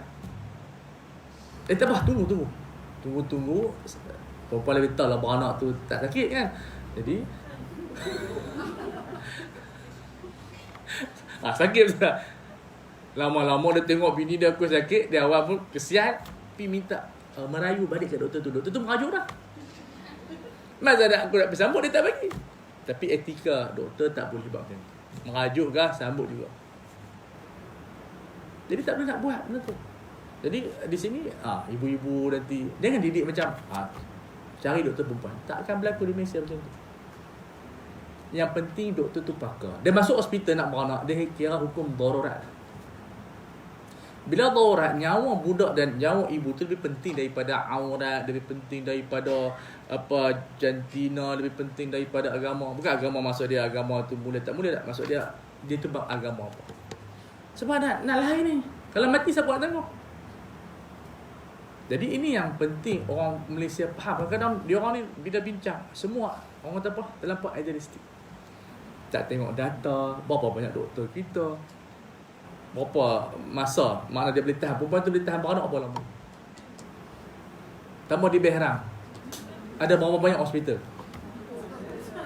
berapa banyak doktor ada? 2 saja. Beranak berapa orang? Jadi tapi bila ustaz-ustaz duk ceramah, kita kena beranakkan doktor perempuan dulu. Bila kita tak faham realiti, yang makcik-makcik kakak pendengar, kita tak boleh ni, berosa kita. Tak boleh cerita macam tu. Kita kena faham data yang ada di hospital, realiti dia, pakar ada berapa, nak sambut orang beranak. Jadi zaman sekarang ni, kalau kita pergi hospital atau klinik, beranak dah tak jadi isu dah siapa sambut. Kerana dia telah menjadi hukum darurat. Jadi tak ada istilah orang kata apa, pilih doktor perempuan, doktor lelaki, agama. Tapi kalau rawatan, bolehlah kita pilih. Tapi susah dari sudut praktikal. Tak kita dah pilih, kita pergi jumpa klinik. Nama, alamak, Dr. Ahmad. Ahmad apa tu? Ahmad Fawad. Dia tak ada main. Itu dia kutuk saya. Tunggu lagi sejam. Tak masuk-masuk lagi. Takkan kita nak berinteraksi macam tu? Betul tak? Kalau tepi poliklinik pun, dia begitu kan, doktor tu shift bertukar. Jadi, bukan semua doktor perempuan. Kita pergi sampai pukul 2, doktor lelaki. Kita balik rumah kan? Macam mana? Nak balik rumah kan? Tunggu dulu. Kan kita masuk je. Jadi, susunan sistem yang kita ada ni tidak membantu kita nak buat apa yang ada dalam buku. Sebab tu kalau kita pergi, apa yang kita nak, kalau doktor lelaki dengan pasien perempuan, ada peneman. Itu je. Sama ada nurse ataupun ahli keluarga daripada pesakit tersebut. Kalau kita nak susun, yang nak kena perempuan dulu. Kemudian kalau tak ada perempuan, perempuan bukan Islam. Kemudian kalau tak ada perempuan bukan Islam, lelaki Islam. Kalau tak ada lelaki Islam, lelaki bukan Islam. Kalau tak ada tu, Dr. Pondan. Ni bapuk. Ada tu. Kita zaman sekarang ni dipanggil zaman sandwich. Zaman apa? Semua nak cepat. Kita sekarang ni dulu, kalau kita ikut zaman 20 tahun dulu, kalau setengah jam tu kira awal tu kan, kita order. Sekarang ni 2 minit pun terkira lambat.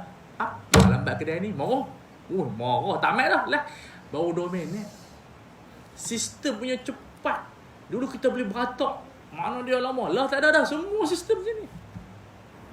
Jadi ini yang ahli fiqh, ahli fatwa, ustaz-ustazah kena faham realiti kehidupan kita sekarang ni. Bukan seperti zaman dulu, zaman yang slow, zaman yang perlahan. Kita sekarang ni lambat 5 minit pun kita meradang. Jadi kita tidak boleh nak suruh orang perempuan pergi beranak semua dekat lelaki. Kalau ada peluang, ada duit, tak apa. Itu memang. Kalau di Prince Squad, 10,000. Nama Datuk Dr. Seri. Dr. Sari. Famous. Semua orang nak pergi beranak kat dia. Tapi 10,000. 10,000 tu kalau kita pergi beranak biasa, kalau hospital, first class 300. Boleh beranak berapa kali tu? Tak free. Kalau second class 150. Kalau third class RM50. 2 malam 1 hari. Kerajaan free. 10,000 tu macam-macam boleh buat. Boleh buat kandang rimau, boleh buat kenduri, boleh buat macam-macam. Orang kaya tak apa, dia pergi 10,000 betul tak? Jadi kita ini yang saya terangkan dalam bab ini sebab sangat penting. Sebab ramai sangat nak semua doktor ONG ni doktor perempuan. Tetapi hakikatnya susah berlaku di Malaysia. Baik. Kita buka muka surat seterusnya. Ada yang keluar mengenai faraj. Allahu Akbar. Muka surat 30. Kita habis berapa? 11. Betul buka soalan. Tak apa, nanti kita buat lagi. Baik. Kita tengok di sini ada masalah yang banyak, iaitu muka surat 33. Suatu yang keluar secara kebiasaan. Ini kencing, air mazi, kemudian apa-apa batu karang ke, darah dan seumpama dengan dia, ini batal wuduk kita. Okey, kalau orang lelaki dia tak dia keluar air mani, tapi air mani tidak wajib tidak membatalkan wuduk sebab dia mewajibkan mandi hadas besar. So dia tidak ada dalam isu sebab orang perempuan jarang dia terpancut air mani dia. Baik, ini kena apa? Kena berhadap pada ambil wuduk lah. Yang kedua, ini masalah yang penting. Muka surat 35. Al-kharijul mu'tad, satu najis yang keluar secara kebiasaan tapi keluar, ini isu penting. Keluar bukan daripada kemaluan. Di perut. Ini yang banyak berlaku di hospital. Jadi seringkasnya ada dua keadaan. Ada orang yang sakit, asal dia boleh kencing, tapi bila dia sakit dia tak boleh kencing. Kena tebuk. So bila kena tebuk, kalau dia kencing melalui perut ataupun dia buang air besar melalui perut, tidak batal wuduk. Kerana dia tidak keluar daripada lubang kemaluan. Tapi kalaulah daripada kecil memang tak boleh berfungsi alat dia, dan ditebuk daripada kecil, yang tu batal. Sebab dia memang tak berfungsi daripada awal. Boleh dapat tak? Boleh follow tak? Okay. Tapi itu jarang berlaku lah. Yang banyak berlaku, dia sakit, dia ada penyakit, mungkin batu karang, apa lagi penyakit-penyakit kanser dan seumpama dengan dia, dia terpaksa ditebuk di perutnya. Itu tidak batal. Cuma masalah ialah macam mana sembahyang dia. Jadi dalam mazhab Syafi'i dia kena sembahyang tapi kena qada balik. Tapi saya, makna dia kajian saya lah, saya pun banyak di hospital kita bincangkan, kalau lama saya, kalau sakit sehari 2 hari tak apalah. Kalau dia memang 3 bulan macam tu, kita fatwa dengan mazhab jumhur ulama, mazhab Maliki. Maliki bagi depa keadaan macam tu tak boleh nak buang. Kalau duduk hospital gantung macam tu, sembahyang dia sah. Walaupun dalam keadaan menanggung najis. Tapi ini difatwakan tidak ada masalah. Dalam mazhab Syafi'i boleh sebut mani betul ya bi syai'in falyuqallib man ajaza. Jadi kalau ada orang tua macam tu, insya-Allah dia sembahyang sah. So itu isu yang besar di hospital. Kita ambil wuduk untuk dia, kemudian dia sembahyang. Yang kita boleh cuci-cucilah. Yang tak boleh cuci, macam mana dia keluar. Memang keluar tu dia kan berasa apa. Siapa pernah kencing guna paip? Tak pernah. Pernah. Rasa tak? Tak rasa. Tengok-tengok penuh dah. Nampak tak? Jadi saya pernah lah. Pengalaman semua dah. Kita yang duduk hospital. Jadi masa PKP pun duduk hospital kat tu. Tak apa nasib duduk hospital masa PKP kan. Kalau keluar pun tak boleh keluar pergi mana pun. Duduk hospital ada nurse.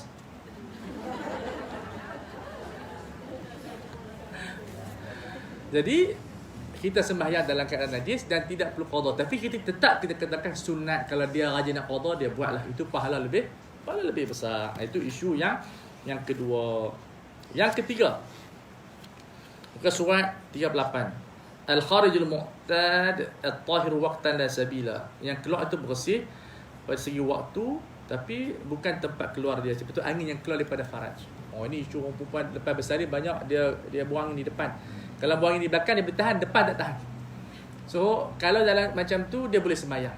Cuma setiap kali azan baru dia ambil wuduk baru. Itu mudah, pendapat tu mudah. Kalau dia tak boleh tahan, dia macam selalu sebau dengan istihadah. So itu dimaafkan. Orang yang selalu sebau, kencing tak lawan, macam tu je keadaan dia. Dia tak boleh nak kawal, jadi dia balut kemaluan dia. Macam ni tak perlu balut sebab angin tak najis. Kalau angin najis, kentut je basuh, teruk kita.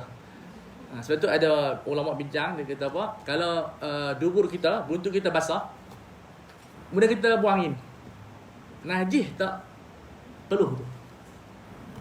Sebab yang angin tu dia keluar daripada tempat najis. Maka pendapat yang muktamad dalam mazhab Syafi'i tak najis. Kalau najis jenuh kita, tak boleh peluh. Peluh je kena pakai pampers. Tapi sekarang ni paper orang tua pun ada, tapi mahal lah kalau kita duk pakai pampers, tak pasal-pasal. Cuma ada pendapat dhaif dalam mazhab, maksudnya pendapat yang lemah di dalam mazhab Syafi'i, dia kata najis. Udah pendapat tu jenuh kita main bola, kita duduk jabat tak ada aircon berpeluh, kemudian kita buang angin, kena pergi cuci pula.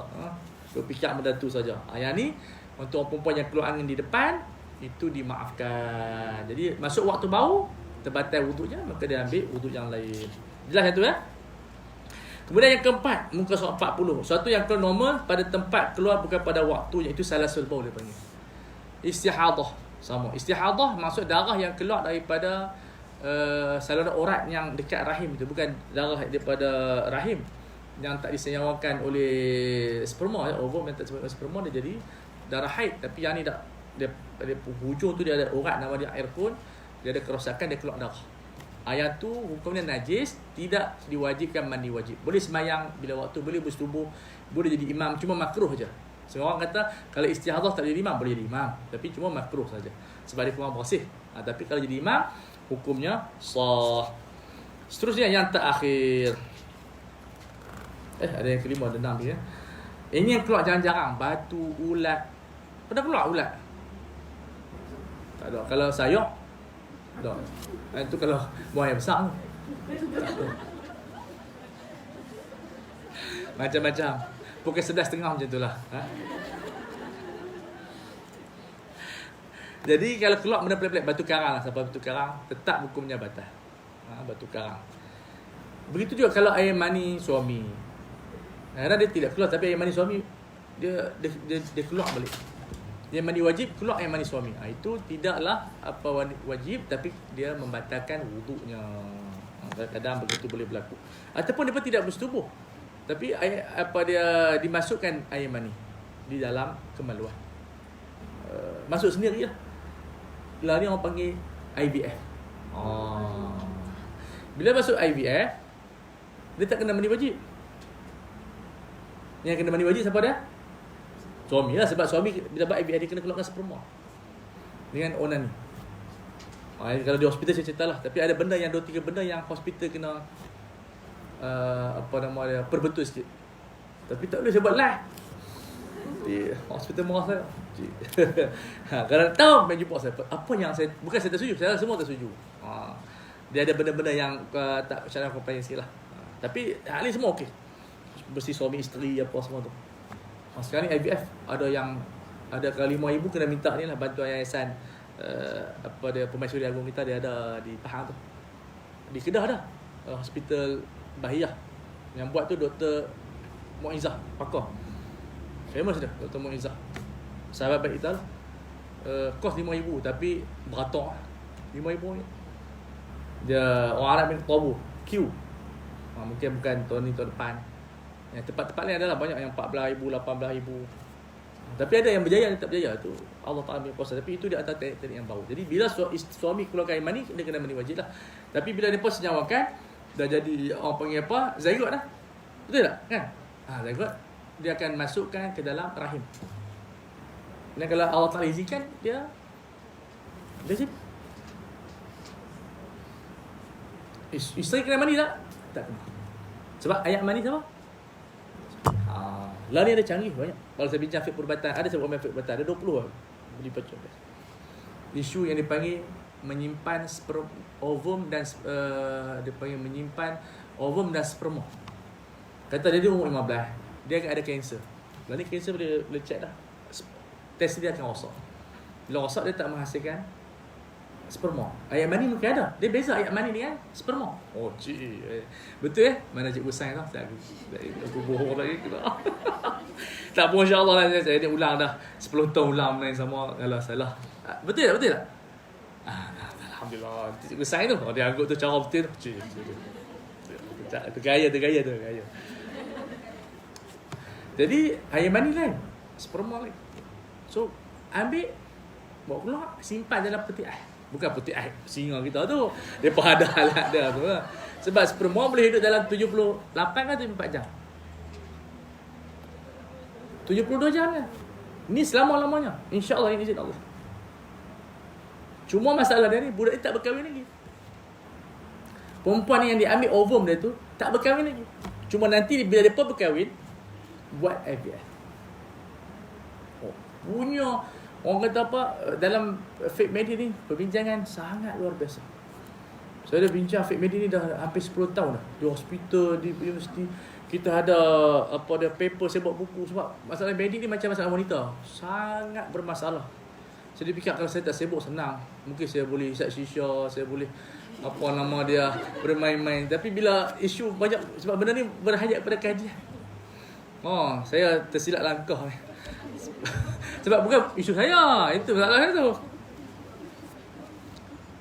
Jadi itu di antara benda-benda yang berlaku. Jadi IVF kalau siapa-siapa yang buat, mungkin masa keluarkan ovum tu je disunatkan mani wajib. Sebab kita tak tahu ovum tu air mani ke bukan air mani. Sebab ulama bila dia bahas air mani perempuan, bukan dia bahaskan ovum. Dia bahaskan yang pancut tu. Walaupun kita tidak wajibkan, tapi sunat mani wajib. Tapi laki confirm sebab dia kena buat onani di hospital. Baik. Yang keenam, air putih ni panggil air ketuban. Air ketuban yang penting, ketuban tu yang baby makan tu. Jadi bila nak beranak, air ketuban tu keluar dulu. Masa air ketuban tu keluar dulu, nak kena mani wajib tak? Tak kena sebab dia bukan haid. Dia bukan nifas atau haid. Nifas apa definisi nifas? Nifas darah yang keluar selepas bersalin. Kalau darah keluar sebelum bersalin, itu darah kotor. Tapi mana ada orang perempuan sembahyang? Sempat sembahyang ke? Sempat tak? Masa nak bersalin tu? Ada sembahyang? Allah, alhamdulillah.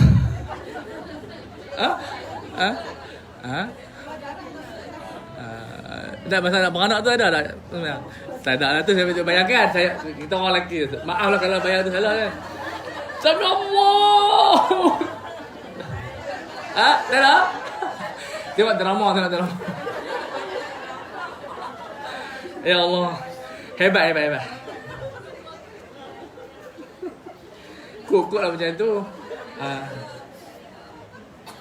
Tak apalah. Tapi kena qadha balik lah.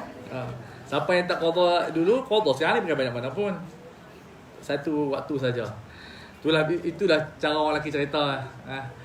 Bayangan tu hebat. Cuba bayangkan kalau orang lelaki beranak macam mana. Habis tu habis. Celaka semua keluar habis. Allah Ta'ala buat orang perempuan beranak. Elok dah. Baik, kemudian air kekuningan dan warna keruh ini selalu keluar sama ada tempoh haid ataupun tempoh bukan haid. Muka surat 49. Jadi kalau dia keluar tempoh haid, maka hukum dia haid. Warna keruh, coklat, warna kekuningan. Tapi kata waktu tempoh kita bersih, tiba-tiba keluar, hukumnya adalah kekotoran. Ini yang orang perempuan selalu ada masalah.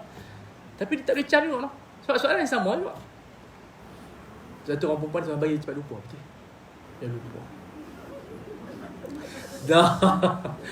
Saya ingat ke baru-baru ni saja. Orang perempuan sejak daripada zaman sahabat lagi. Allah Ta'ala bagi orang perempuan ni tak cerdik dalam agama sikit. Bukan semua. Dah. Dia kadang-kadang tanya hak pelik-pelik kat suami dia. Padahal dia tu dah lama dah haid. Lelaki dia bukan kahwin dengan dia. Faham tak? Bukan saya kata perempuan tu tak cerdik. Perempuan cerdik banyak benda. Tapi dalam ilmu agama ni saja Tuhan nak bagi lelaki tu pandai. Yang tanya tu makcik umur 60 tahun dah.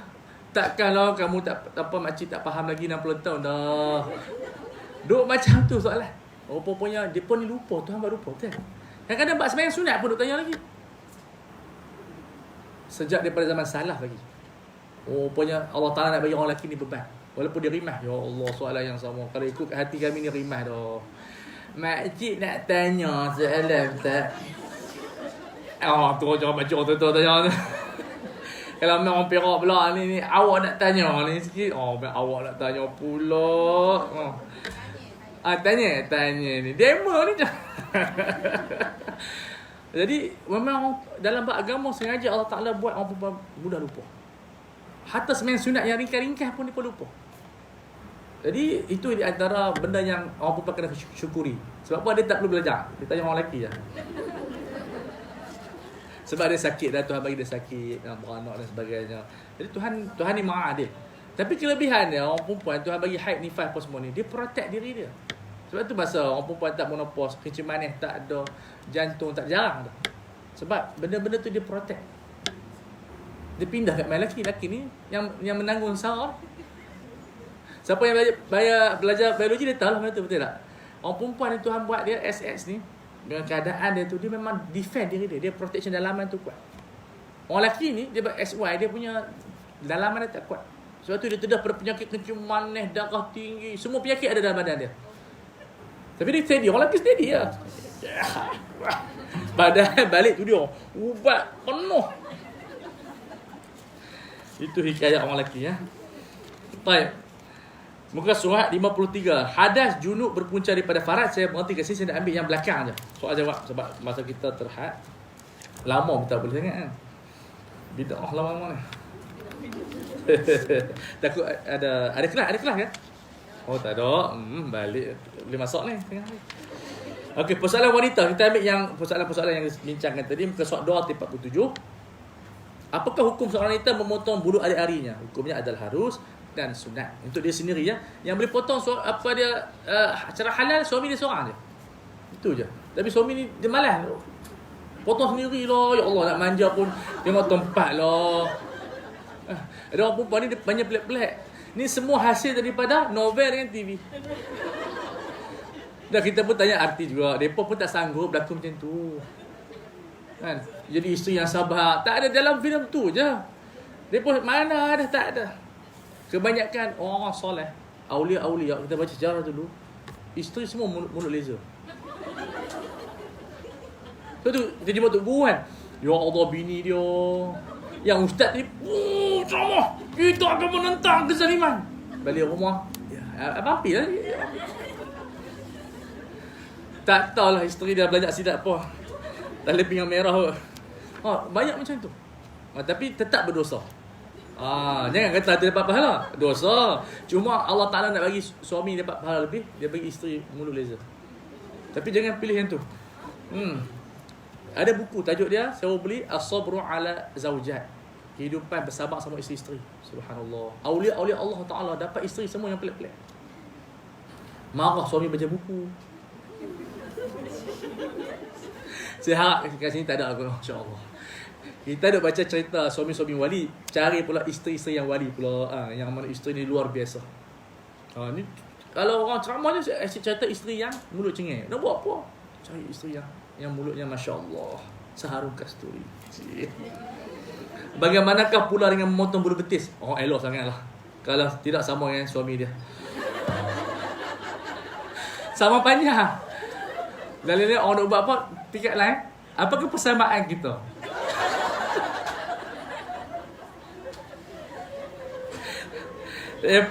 Pikat line. Aduh, bezanya betis abang berbulu. Baik, bagaimanakah? Bolehkah seorang itu meminang lelaki? Boleh. Tapi eloknya wakil orang lain, jangan pergi direct. Saya suka kamu tu, takut dia tolak dia malu pula. Tapi tak ada masalah. Tapi bagi saya buat arrangement lah. Lantik sikit. Yang lantik tu upah lah sikit. Ni bagi free. Penat tau. Nak rapi minyak kereta apa semua tu. Tapi memang banyak berlaku. Kalau di jabatan kerajaan banyak kawan saya yang hafiz Al-Quran, ramai makcik-makcik minat. Kami tak hafiz kan, duk jadi makmum je, orang tak mau.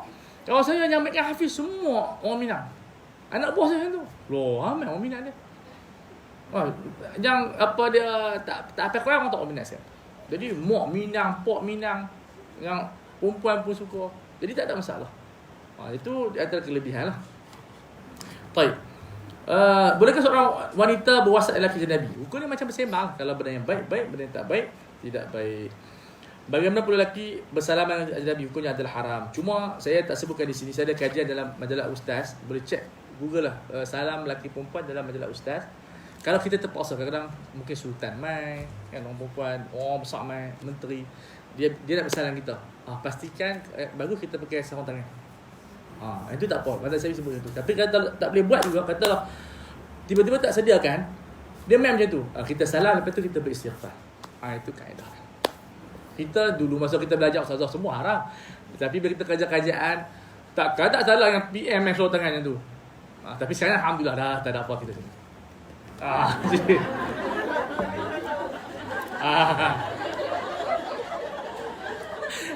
Dia boleh buat TikTok apa tu.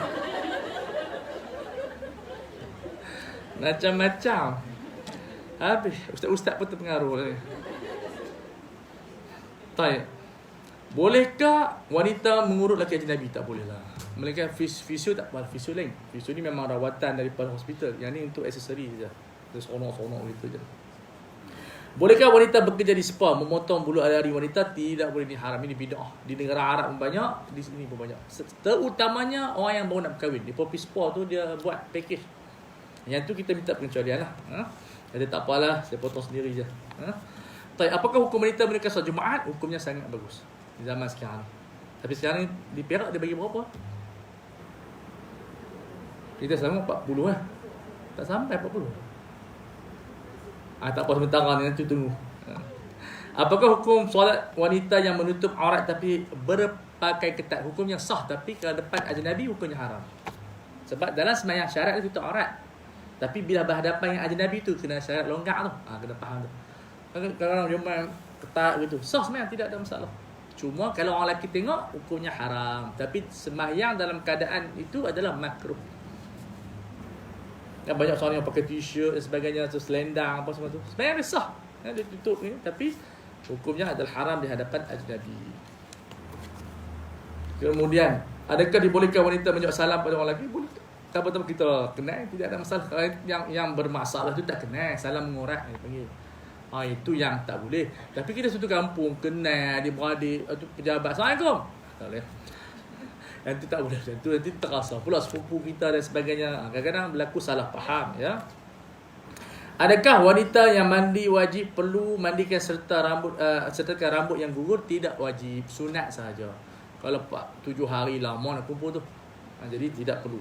Dan hadis yang disebut tu tidak sahih, ya, yang kata akan dikumpulkan pada hari kiamat, semua tu tak. Apakah hukum membuang air beg? Hukumnya harus. Sekiranya dia adalah satu benda yang mencacatkan kita. Banyak sebenarnya isu kosmetik. Kita ada kosmetik, sekarang ni kita ada produk, saya ada produk, saya jadi penasihat lah, iaitu hair color. Saya tak bawa main. Saya galakkan semua perempuan di sini pakai hair color. Boleh jadi pelopeh. Bukan lopeh. Jadi saya pakai hair color ni, rambut saya. Saya berubah ni. Ni warna, nampak tak warna apa dia, coklat. Ada atas nampak. Saya nak buat macam-macam warna. Kita ada 6 warna. Boleh tengok dari IG saya. Ataupun IG Gumash Color. Kita buat sebab apa? Tak ada syarikat yang jaga. Jadi kita ada apa dia SOP dia untuk tengok standard KPI dia, syariah punya standard kita follow. Boleh dia sini kita ada stocking dah. Ya, pakai lah. Jadi agent lah. Senang. So kita insya-Allah nanti kita akan berkeluar produk insya-Allah akan datang, apa nama dia, rambut lebat, rambut yang botak kita lebatkan insya-Allah. Kalau suami-suami yang botak tu elok bagi. Lemak terdedah. Tapi penting sebab apa? Kita tak boleh nak pakai rambut palsu. So kita rawat. So ini hair color saya pakai seronok. Tidak, muka saya berubah dah. Saya masih still young. Tapi bila pakai dah ubah banyak, tak tahu, orang takut tengok. Sebab saya perasan saya tua, saya pergi Petronas. Petronas saya nak beli barang. Jadi budak perempuan tu panggil, "Pakcik nak beli apa?" Allahu Akbar. Tersentak saya. Saya tak tahu nak beli apa lepas tu. Sebab dulu orang nak panggil abang nak beli apa. Beli betul dia cerita, saya tak makan. Apalah budak tu. Dia panggil abang, kita beli barang lebih sikit. Dia panggil pakcik, tersentuk beli aiskrim je. Jadi yang tu bagus untuk kita pakai. Sebab kita dia telak air, boleh pakai untuk mandi wajib, untuk semayang, semua kita buat. Jadi tapi kita color ada 6. Kita tak boleh buat color-color yang pelik-pelik. Ada orang minta color. Kita kena jaga budaya Malaysia supaya kita patuh syariat lah. Tapi warna yang warna burgundy pun ada, macam purple sikit. Saya pakai tu. Muka saya purple. Jadi macam dia kata macam apa, muka apa, Adam apa? Brand Adam apa? Brad Pitt. Saya ada orang kata. Saya pun terkejut. Itu masalah orang. Jangan percaya cakap orang. Itu hikayat dia. Betul. Okey. Adakah wanita, apakah wanita yang wajib mandi pada waktu asar, wajib maqdha zuhur? Ini khilaf. Yang elok sunat kita buatlah. Atau kita bersih asar. Sekarang ulama dia suruh sembahyang zuhur juga, takut berlaku kekeringan waktu tu. Tapi kalau buat lebih baiklah. Dalam mazhab Syafi'i, muktamad dia buat. Tapi saya tak wajibkanlah. Adakah wajib bagi wanita menutup kawasan dagu? Yang ini. Ini kalau pendapat Syafi'i semua kena tutup. Kita tutup masa sembahyang. Tapi saya sebutkan di sini sebab zaman sekarang ni dia punya orang balua, orang perempuan dia memang macam tu. Isteri tutup, guru tutup. Jadi kita fatwakan pandangan mazhab Hanbali dengan Hanafi. Sebab ini dia punya mukadimah. Kalau sembahyang pun sah, tapi kita elok tutup lah. Dah pakai telekong dah. Cuma bila kita buat kajian, orang Malaysia tak tutup. Kalau tutup tu apa yang Indun je tutup tu, dagu tu. Tu boleh baca di sini. Tapi alhamdulillah, sebab ulama pun tak ada apa dia mengingkari pendapat ini, dan isteri saya mereka pun memang terdedah. Tak kira isteri mufti ke siapa, memang terdedah. Dan ramai ulama ataupun sebagian ulama Syafi'i seperti Syekh Ismail Zain dalam buku dia, dan ini juga pendapat Darul Ifta Mesriah, Fatwa Mesir, diizinkan sebab payah ustazah semua buka buku. Tapi ada pendapat qaul yang ada dalam mazhab Hanafi, kemudian ada Hanbali. Jadi sebabkan umum balwa, sebab macam orang kita dia ada praktik benda tu dah. So dalam mazhab Syafi'i dia tidak laranglah untuk orang Malaysia untuk bertaklid kepada mazhab tersebut. Saya sebutkan fatwa di sini. Itu alhamdulillah meringankan beban. Kalau tak ramai yang berdosa. Ya, alhamdulillah. Inilah kelebihan fiqh kita. Dia begitu bersifat kasih sayang. Itu penutup dia. Soalan banyak sebenarnya yang kita boleh kumpulkan, tapi setakat itu dahulu tuan-tuan dan perempuan, saya buka soalan lah kepada tuan-tuan dan perempuan untuk kita berbincang pada masa yang kita ada ini. Dan saya nak promote sikit sebelum tu, ada Quran mujawad yang bagus untuk ustazah hadiah-hadiahkan pada ibu ke suami. Dia tulisan dia besar, ada dia panggil kod tajwid, hijau bersambung tui, merah berhenti, kena mula balik. Itu sangat bagus. Kita ada diskaun di luar sana, ada diskaun. Munafik Mizan ni kajian selama 30 tahun, sesuai untuk pensyarah-pensyarah dan semua. Ini saya terjemah 4 bulan, betul. Ada kawan saya tolong, buku ni Syekh saya buat kajian 30 tahun. Subhanallah. Dia ajak cara fikir yang betul. Banyak isu-isu yang contohnya orang tanya, bila kita sedekah duit bertambah ke berkurang? Berkurang. Mana? Cuba baca akaun. Siapa akaun di sini? Ada akaun di sini? Ada kan? Mana? Nak kenal sikit mana akaun? Kita kenal muka accountant ni, depa kerikut sikit. Muka kerikut tu accountant. Tak ada. Mana dia? Mana dia? Tak ada pun, tak mengaku ni. Pelik ni. Tengok muka tahu tu. Bila kita belanja, kan kita debit ke kredit kan? Kita berkurang, mesti berkurang ke tak? Okey. Jadi apa maksud hadis tu? Duit memang berkurang. Yang bertambah, yang kata tidak berkurang tu pahala di sisi Allah. Ramai orang kempen sedekah macam tu sampai orang tu jadi miskin. Betul. Ada seorang pakcik tu saya syarah dalam guru takmil di dia Penang. Saya kata kita salah faham tentang hadis. Ma naqasa malun min sadaqatin, tak berkurang duit. Maksud tak berkurang tu nilai pahala duit yang sisi Allah Taala di sisi kita berkurang. Bila kita berkeluar mesti dia ada orang kata reduce. Bila kita belanja mesti ada reduction. Jadi dia kata, orang dia dapat EPF, nak habis duit dah. Dia dah sedekah. Sedangkan Nabi dah warning dalam hadis yang lain. Jangan kita sedekah, duit itu kita sedekah sampai tak berniaga. Ittajiruha. Berniaga duit. Hatta la ta'kuluha zakah. Jangan sampai dimakan oleh zakat. Maknanya, hadis kita boleh baca satu saja. Kena baca semua hadis. Tak berkurang itu maksud dia, pahala di sisi Allah. Duit berkurang. Macam mana kita nak elak berkurang? Kena berniaga. So kita ada profit. Bila kita ada profit itu yang akan menjadikan kita tak miskin. Tapi kalau kita duk bersedekah tanpa kita ada perniagaan, pelaburan dan seumpama dengan dia, lama-lama miskin. So itu dia berkata apa? Duit perlu diniagakan sampai jangan dimakan zakat. Ada orang account kena baca hadis ni elok. Sebab ramai orang ceramah, tak apa makcik bagi duit nanti Tuhan bagi lain. Tengok Tuhan tak bagi. Raya makcik tu. Kena cerita betul-betul makcik sedekah, tapi makcik kena ada pelaburan. Baru dia cover balik. Bila kita cerita sekerahat menyebabkan orang salah faham terhadap agama kita.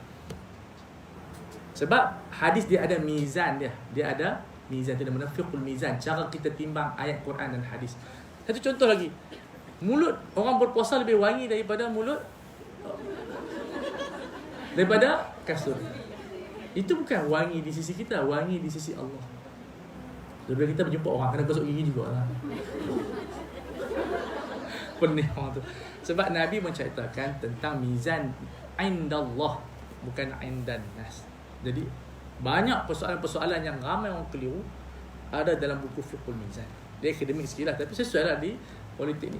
Dia jadi sebagai rujukan utama dunia. Ini kita terjemahkan projek yang diberikan oleh guru saya Syekh Ali Al-Qaradari. Kemudian ada Fiqhul Jihad, bagus untuk pensyarah-pensyarah baca. Dia ada jihad akademik dan jihad pendidikan. Ini buku ni lama dah, buku Syekh Qaradawi Hafizahullah. Saya tulis dulu pun masa tu ada ISIS banyak. Dalam IC dan sebagainya.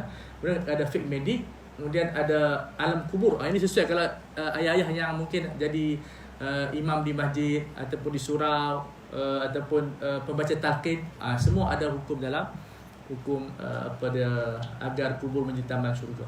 Jadi ada diskaun di luar di sana. Tak apalah, ni tak buat apa, shopping buku lah kan. Hujung abang tahun ni beli buku je lah. Allahu Akbar, insyaAllah. Jadi kita buka soalan pada tuan-tuan dan puan-puan untuk masa yang ada sedikit ini.